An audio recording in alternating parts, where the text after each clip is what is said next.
Your childhood was different, not because it was perfect, not because it was better, but because most of the time, nobody was watching. People talk endlessly about other generations. Boomers get blamed for everything. Millennials get analyzed like a social experiment. Gen Z gets studied like a brand new species scientists are trying to understand. But your generation mostly stays out of the conversation.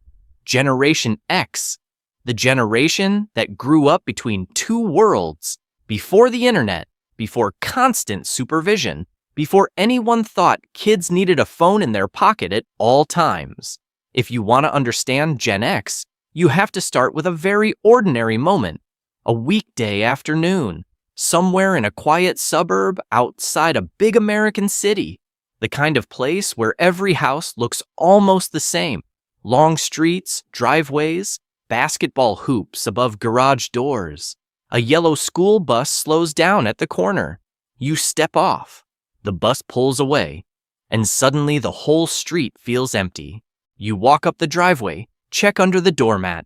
There it is, the spare key, exactly where it always is, because nobody is home. And somehow, that was completely normal. Inside, the house is quiet, not creepy quiet, just empty. You drop your backpack on the floor, open the fridge, milk, leftovers, maybe a few slices of lunch meat. Dinner is hours away, so you build something simple, usually cereal, sometimes 2 bowls, occasionally 2 different cereals mixed together into what you consider a major culinary achievement. You turn on the television, maybe cartoons, maybe an old rerun, maybe nothing worth watching at all. Nobody asks how your day went. Nobody checks if your homework is done. Nobody reminds you to clean your room. For a few hours, the entire house belongs to you. The TV hums quietly in the background. Outside, the afternoon sun slowly moves across the street, and without realizing it, you begin learning something. Nobody is coming to manage your afternoon, so you manage it yourself. And you are not the only one. Across the country, millions of kids are doing the exact same thing, letting themselves into empty houses, making snacks, waiting for headlights in the driveway. The adults are working. That is just how life works. And because of that, you learn certain things early. If something breaks, you try to fix it. If something goes wrong, you handle it. If you forget homework, tomorrow is your problem. Life teaches consequences quickly, so you start thinking ahead, not because someone sat you down and explained responsibility, but because experience keeps proving the same lesson. Every action leads somewhere, and usually sooner than you expect. When your parents finally come home later in the evening, the tone of the house changes. The rules exist, and they are simple. If you stepped out of line, you find out quickly. There is not much discussion, no long conversations about feelings. You broke the rule. That is the end of it. Looking back years later, psychologists might use complicated terms to describe that kind of upbringing. But as a kid, you just learned something practical. Think first, because consequences show up fast. Over time, your brain starts doing something automatically. You scan situations, run small predictions in your head. If I do this, what happens next? Eventually, it becomes instinct. Meanwhile, the adults around you keep repeating the same promise. Work hard. Follow the rules. Things will work out. But reality sometimes interrupts that message. Friends' parents start separating. Families change. New people move in. Other people disappear. Nobody really explains the pattern. You just notice it happening again and again. And slowly, another idea settles in. Some things people call permanent are not. Work shows up early in your life too. Real work, not internships, not carefully designed learning experiences. Actual jobs, paper routes before sunrise, stocking shelves at the grocery store, standing behind a fast food register during a lunch rush. Sometimes the machine breaks, and you have to calculate change in your head. customers watching, waiting. You learn to think quickly because the adult world does not slow down for you. And strangely enough, nobody finds that unusual. Teenagers handling real responsibility was just normal. Watching the adult world shift leaves a mark. Companies restructure, factories shut down, people lose jobs they thought were secure. You see what loyalty to a system sometimes leads to. So you develop a different strategy. You trust competence, your own skills. Because one lesson becomes clear early, the world will not always catch you when you fall.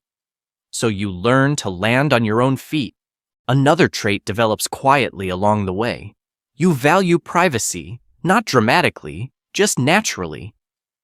If something embarrassing happens, it usually fades away.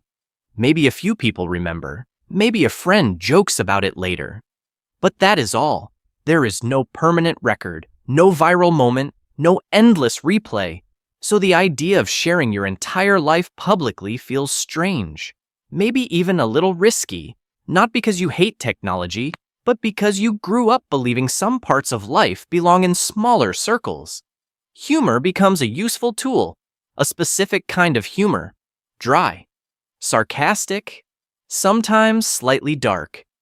If something awkward happens, you joke about it first. If someone tries to embarrass you, you beat them to the punchline. It is easier that way. Laugh first, before the moment has time to sting. Growing up in the late Cold War probably helped with that. Adults talked about global disaster on the evening news, then told everyone not to worry. So you learn to live with contradictions. Everything is normal, and everything might fall apart. At the same time, friendships become important in ways that are hard to explain. When parents are busy and afternoons stretch out quietly, your friends become your world. You ride bikes together, wander through the neighborhood. Invent games, explore places you probably should not be exploring. There are no group chats, no carefully scheduled playdates, just kids finding each other and making the day interesting. Those friendships are built in a very simple way: time, shared boredom, shared freedom, and many of them last longer than anyone expected. There was one rule most parents seem to agree on. Be home before the streetlights come on. That was it. No phone calls, no way to check where you were. Just trust, and maybe a little luck. When the streetlights flickered on above the sidewalks, it was your signal. Time to start heading home. That small freedom taught you something important: how to navigate the world on your own. Over time, something interesting develops. You become very good at solving problems, not because you are fearless, but because you have had practice. The bike chain slips off, you flip the bike over and figure it out. The TV loses signal, you adjust the antenna. Sometimes the solution is messy, sometimes it works surprisingly well, but every attempt teaches you something. Most problems can be understood if you slow down and take them apart. Years pass. Eventually, something strange happens. You grow up, and one day you realize the roles have reversed. Now you are the parent, watching your own kids grow up in a completely different world. Constant supervision, phones, online worlds, every moment potentially documented. You try to give them the attention you sometimes missed. You show up, you help with homework, you listen. But sometimes a quiet thought crosses your mind. Did we remove too much independence, too much mystery, too much room to figure things out alone? Before search engines, learning took effort. You went somewhere, found a book, read until you discovered the answer you needed. It took longer, but you remembered it. Before streaming, boredom existed. Long afternoons where nothing particularly exciting happened. And those hours forced your imagination to do some work. Looking back now, your generation sits in a strange place in history. You had an analog childhood, but a digital adulthood.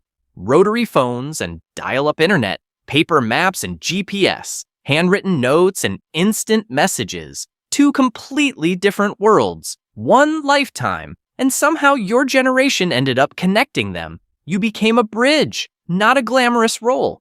Bridges rarely get attention. People cross them every day without thinking about it. But remove the bridge and suddenly the connection disappears. Generation X quietly filled that space, adapting, working, holding things together between two eras. Because Generation X learned something very early. The world will not always show up for you. So you learn to show up for yourself, quietly, without expecting applause.